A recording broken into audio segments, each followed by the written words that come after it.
Hello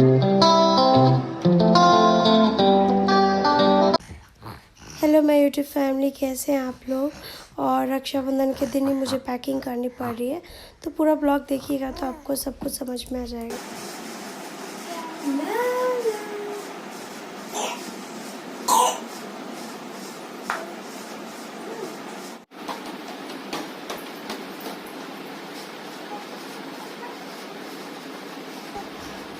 actually guys, मैं नासिक जाने की पैकिंग कर रही हूँ और ये एकदम से सडन हुआ। उसके पीछे क्या रीज़न है वो सब मैं आपको बताऊँगी लास्ट में, तो वीडियो को प्लीज़ पूरा देखिएगा, एंड तक देखिएगा। तो यहाँ पे ना हर एक चीज़ को, एक तो रक्षाबंधन, सब लोग आ रहे हैं जा रहे हैं, घर पे गेस्टिंग है और इतना अच्छा का दिन है, और उसमें मुझे एक अलग टाइम निकालना पड़ रहा है पैकिंग करने के लिए। तो मैं कभी भी पैकिंग करती हूँ ना, तो सबसे पहले जो गैप्स होते हैं ना उसको फिल करती हूँ। और साथ में मैं जीतू को बिठाई हुई हूँ क्योंकि भाभी भी बिज़ी है और मम्मी भी बिज़ी है, और फिर जीतू को अकेले नहीं छोड़ सकती, तो या मैं बिठाई हूँ साथ में। बट वो मुझे पैकिंग कहाँ करने दे रहा है। मैं पैकिंग कर रही हूँ, सामान रख रही हूँ और वो सामान निकाल रहा है। बस यही सिलसिला चालू है। मैं सोची पहले जीतू के कपड़े बिठा देती हूँ। और मेरी फ़्लाइट है 14 अगस्त को, और ये 12 अगस्त का वीडियो क्लिप है नाइट का।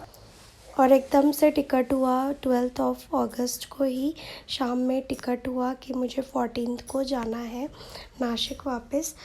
सब कुछ एकदम सडन सडन सा हुआ, तो सारा सामान बिखरा हुआ है, कुछ चीज़ें कहीं कुछ चीज़ें कहीं, तो समझ में नहीं आ रहा पैकिंग की शुरुआत कहाँ से करूँ, लेकिन करना पड़ेगा क्योंकि 12 रात का टाइमिंग है।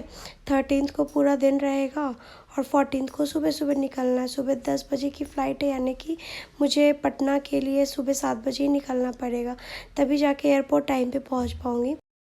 देखिए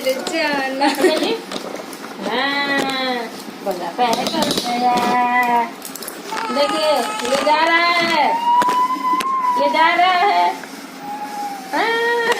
क्या हो गया? अब ऐसा हो गया कि मैं फैमिली के साथ टाइम स्पेंड करूँ या पैकिंग करूँ या जीतू पे ध्यान दूँ, क्योंकि ना जीतू की तबीयत भी ख़राब हो गई है गाइस। बहुत ज़्यादा खांसी हो रहा है, सर्दी हो रहा है और बुखार जैसा भी हो रहा है, तो इरिटेट हो रहा है बहुत ज़्यादा, तो उसको अकेले भी नहीं छोड़ सकती हूँ। और लेकिन पैकिंग करना भी बहुत ज़रूरी है, क्योंकि फ़्लाइट में प्रॉब्लम क्या है ना, चेक इन और केबिन बैगेज का वेट का ध्यान रखना पड़ेगा। अकेले जा रही हूँ ना इस वजह से। और यहाँ पे जीतू की तबीयत ख़राब है, वो बेड पे बिल्कुल नहीं रह रहा है, तो उसको मैं गोदी में लेकर घूम रही हूँ, सोने की कोशिश कर रही हूँ, सुलाने की कोशिश कर रही हूँ, बट सो भी नहीं रहा है। तो फिर मैं सोची कि नहीं, थोड़ा टहला देती हूँ, देखते हैं कहीं सो गया तो ठीक है। और मैं अकेले ही जा रही हूँ, कोई नहीं है साथ में। तो अकेले थोड़ा सा हेजिटेट तो कर रही हूँ ट्रैवलिंग के लिए, कि फ़र्स्ट टाइम बच्चे के साथ ट्रैवल कर रही हूँ। ऐसे तो मैं करती हूँ, कोई प्रॉब्लम नहीं होती है।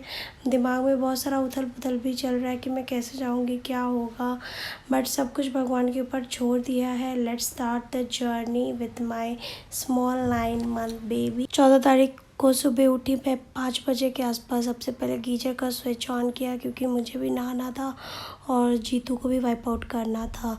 फिर उसके बाद मैं देखी कि मम्मी किचन में आलू पराठा बना रही है, तो ये और पुआ बना रही है। मतलब मैं भी क्या बोलूँ मम्मी को, तब सुबह सुबह क्या ज़रूरत था बनाने का, बट फिर भी प्यार होता है ना, जो फीलिंग्स है क्या बताऊँ उसको गाइस। फिर 5:30 ऐसा लग रहा है ना, समय भागा जा रहा है। फिर मैं फटाफट से ब्रश, ये बेटा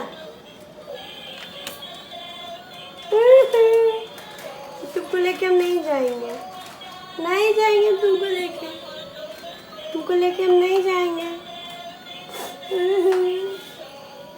नहीं ले जाएंगे।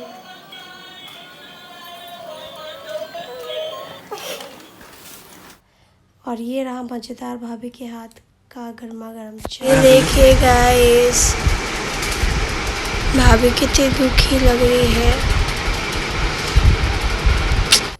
भैया जाएगा साथ में पटना छोड़ने के लिए एयरपोर्ट पे, मम्मी भी जाएगी, भाभी नहीं जाएंगी क्योंकि दोनों बच्चे सो रहे हैं। फिर सबको उठना और ये बहुत भागदौड़ हो जाएगा, भाभी को भी परेशानी हो जाएगी क्योंकि उनकी भी तबीयत ठीक नहीं है और आहान की भी तबीयत ठीक नहीं है। फिर खोइचा वगैरह लेने के बाद मैं निकल गई पटना के लिए। और ये है दीघा पुल, जो पटना मतलब बिहार के जो व्यूवर्स होंगे वो जानते ही होंगे दीघा पुल के बारे में। तो हम लोग दीघा पुल के रूट से गए एयरपोर्ट, और गए मुजफ्फरपुर से एयरपोर्ट पहुंच गए लगभग 1 घंटा 20 मिनट में। और भैया मुझे ऐसे ट्रॉली पे सामान दे दिया। और फिर ये रहा मेरा कैरियर बैग और जीतू। लगेज ट्रॉलर के साथ मैं अंदर आ गए एयरपोर्ट के अंदर। फिर वहाँ पे ये चेक इन के पास मैंने बोला कि मुझे असिस्ट करने के लिए कोई मेंबर चाहिए, तो उन्होंने भेज दिया। मेरी बुकिंग स्पाइसजेट में थी। और ये रेड वाली ट्रॉली का ना चेन ख़राब हो गया था, तो उसको सील पैक भी कराना था। तो गई सही बोलूँ तो बहुत ही कोऑपरेटिव मेंबर है स्पाइसजेट के। सब कुछ उन लोगों ने ही कराया, मुझे कुछ भी नहीं करना पड़ा। और मैं यहाँ पे बैठ गई हूँ, मेरा बोर्डिंग पास भी मिल गया। ये बेटा इधर देख, देख इधर, नहीं देखेगा, देख ना, तब से देख रहा था, बा कर रहा था, अभी नहीं देख रहा। कैरियर बैग पहने ना बैक पेन होने लगा, तो मैं सोची खोल ही देती हूँ। इधर देख ना, ये बिट्टू बिट्टू बिट्टू बिट्टू बिट्टू बिट्टू बिट्टू बिट्टू बिट्टू बिट्टू नहीं देखेगा, देखना देखना देखना देखना देखना देखना देखना, नहीं देख देखना देखना। जीतू 9 मंथ कंप्लीट कर चुका है, तो अब क्राउलिंग करता है, खड़ा होता है, तो अब वो गोद में नहीं रहने वाला। तो ये बहुत ज़्यादा परेशान कर रहा था। वो गोद में नहीं रह रहा था, बैठ नहीं रहा था, तो वो जिद कर रहा था नीचे बैठने के लिए। फिर भी मैंने बिठा दिया कि चलो थोड़ा सा उसका मन शांत हो जाएगा। और ये रहा मेरा टिकट स्पाइसजेट का, पटना टू मुंबई का। और ये एयरपोर्ट अभी बस नहीं लगी है, क्योंकि मैं घर से 7:10 के आसपास निकली और 8:30 पहुंच गई थी पटना एयरपोर्ट। तो अभी बस कहाँ से लगेगी। और फिर मेरे पास लगभग 1-1.5 घंटा का टाइम था, 10:40 का फ़्लाइट था। तो 1-1.5 घंटा मैंने टाइम पास किया जीतू के साथ। टाइम तो कैसे निकल गया पता नहीं चला वैसे। और इसकी बदमाशियाँ चालू, इसको ज़बरदस्ती फिर मैंने कुर्सी पे बिठाया, क्योंकि नीचे उसका कपड़ा भी गंदा होगा। 10 बजे बस लग गई थी फ़्लाइट में ले जाने के लिए। और सबसे पहले मुझे भेजा गया, क्योंकि मैंने पहले ही बोल दिया था कि मेरे साथ छोटा बच्चा है। तो ये सब थोड़ा सा अच्छा पॉइंट होता है फ़्लाइट से टिकट लेने में। यही सारे फ़ायदा हैं कि बहुत ज़्यादा कन्वीनियंट हो जाता है। अब ये इंडिगो का है फ़्लाइट, ये रहा हमारा स्पाइसजेट।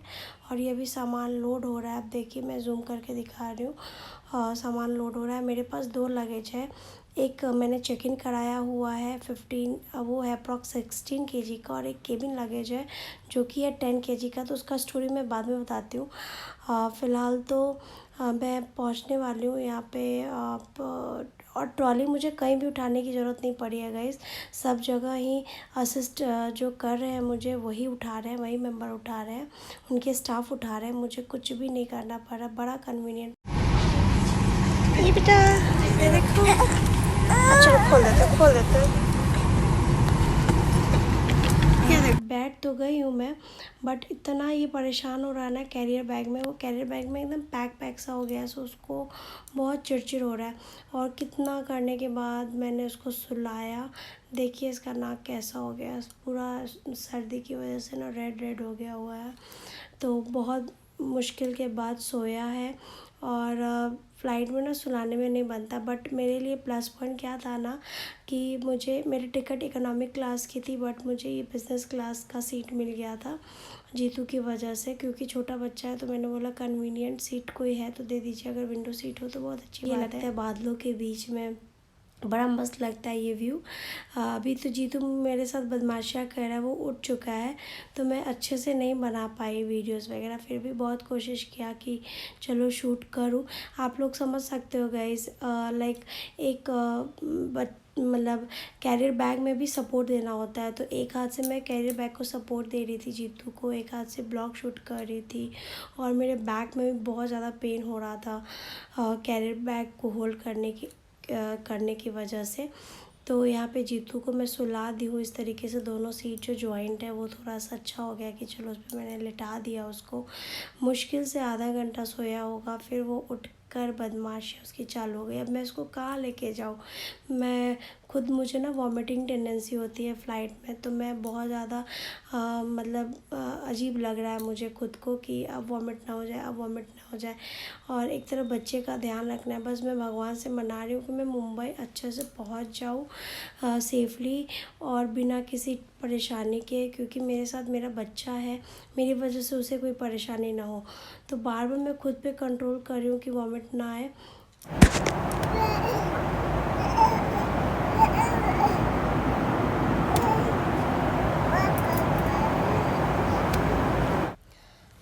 आप लोग समझ सकते हो कि अकेले मैनेज करना थोड़ा मुश्किल रहा मेरे लिए, बट सब हो गया। वो कहते हैं ना, जब टाइम आता है तो सब हो जाता है अपने आप ही, मैनेज भी हो जाता है।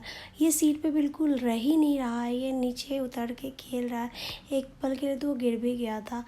और ये रहा मुंबई का व्यू जो मैं ऊपर से शूट कर रही हूँ। इस टाइम पे तो मुझे लगा कि अब मैं वॉमिट कर दूँगी, क्योंकि एक तो मैं नीचे देख रही हूँ और एक तरफ फ़्लाइट लैंडिंग का पोजीशन है, तो मुझे बड़ा ही अजीब सा लग रहा है। और क्या हुआ ना, मैं मेडिसिन लेना भी भूल गई और हमारी फ़्लाइट लैंड कर गई मुंबई में। और ये है रनवे मुंबई का।